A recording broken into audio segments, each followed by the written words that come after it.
Հայաստանի Հանրապետության քաղաքացիները հնարավորություն կունենան առանց նոտարի այցելելու եւ լիազորագրերի ձևակերպման հեռավար եղանակով ձեռք բերել նորակառույց կամ նոր կառուցված եւ շահագործման հանձնված բազմաբնակարան շենքերում գտնվող անշարժ գույք։ Կադաստրի կոմիտեի էլեկտրոնային համակարգում կինտեգրվի ձևանմուշ, որը թույլ կտա գնորդին, վաճառողին եւ բանկին հիպոթեկային վարկի առկայության պարագայում հեռավար էլեկտրոնային համակարգի մեջ կնքեն վավերացնեն այն պայմանագիրը, որը հիմք կդառնա իրավունքի պետական գրանցման համար, եւ սեփականատիրոջից, այսինքն կառուցապատողից սեփականության իրավունքը կփոխանցվի հիպոթեկային վարկավորմամբ ձեռք բերողին։ Վերջինս կարող է պայմանագիրը վավերացնել թե Հայաստանում, թե Հայաստանի սահմաններից դուրս։ Ներկա դրությամբ, եթե մենք ցանկություն ունեինք նմանատիպ պայմանագիր վավերացնել, ապա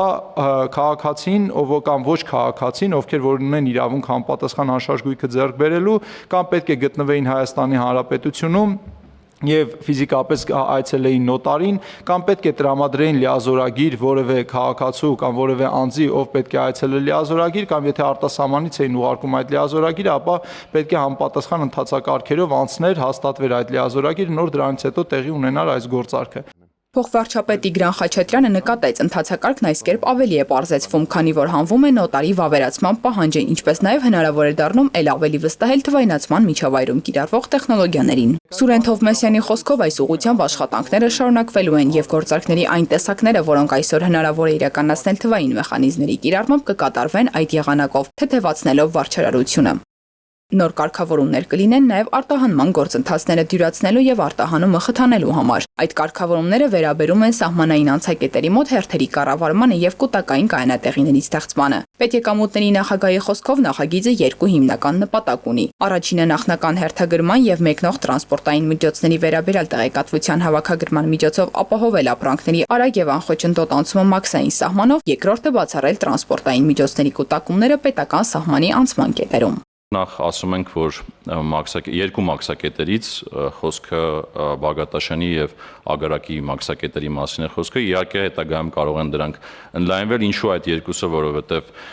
դրանք ամենաշատ թողունակությունը եւ ամենաշատ բեռները հենց այդ երկու կետերով են անցնում, եթե կոնկրետ հնչեցնեմ, ելքի ուղղությամբ օրական միջինում 250 եւ ավել բեռնատար անցնում է Բաղդաշանով, օրական միջինում 220 եւ ավել բեռնատար էլ Ագարակի կետով։ Էդուարդ Հակոբյանի խոսքով կൂട്ടակային կայանատեղիները պետք է գտնվեն անցակետից առավելագույնը 20 կիլոմետր հեռավորության վրա, ունենան առնվազն 3000 քառակուսի մետր ասֆալտապատ կամ բետոնապատված տարածք, լուսավորություն, տեսահսկում, ինչպես նաև լինեն շուրջօրյա։ Պետեկամուտների նախագահը նաև նշեց, որ կൂട്ടակային կայանատեղիներից դեպի մաքսային անցակետեր տրանսպորտային միջոցների շարժի հերթականությունը կարգավորելու նպատակով կսահմանվեն առաջնահերթության 3 կատեգորիաներ։ Ունենք շուտ փչացող բեռներ, օրինակ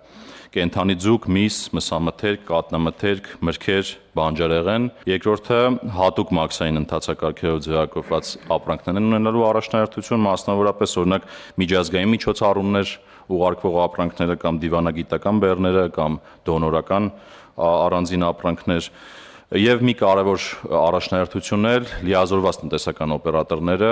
օրինապահարկ վճարողները, որոնք ունեն հավաստագրեր, կունենան առավելություն եւ հետեւաբար հորդորս նաեւ, որ բոլորը փորձեն այդ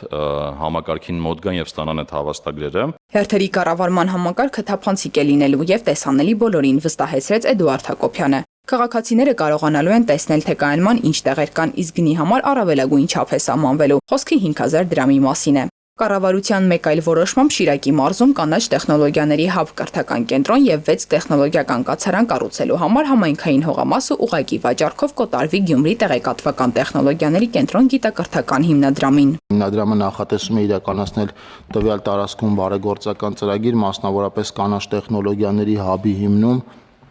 ինչը կրթական կենտրոն է լինելու, պլանավորում է նաև կառուցել տեխնոլոգիական թվով 6 կացարաններ, որոնք հագեցված են լինելու ժամանակակից սարքավորումներով, գործիքներով, ներառյալ դրոններով, պայմանավորվածության համաձայն անվճար հիմունքներով, ուրեմն հիմնադրամը ներգրավելու է Ախուրյան եւ Հարակից համայնքների, հատկապես գյուղական բնակավայրերի կանանց եւ երիտասարդներին։ Դավիթ Խուդատյանի խոսքով առաջիկա 3 տարում ծրագրվում է ներդնել 100 միլիոն դրամ եւ նպաստել 5 նոր սկսնակ ընկերության ստեղծմանը։ Հողամասը մինչեւ 2028 թվականի դեկտեմբերի 31-ը նպատակային չօգտագործելու դեպքում պայմանագիրը կլուծարվի, իսկ հիմնադրամի նկատմամբ սեփականության իրավունքը կդադարեցվի։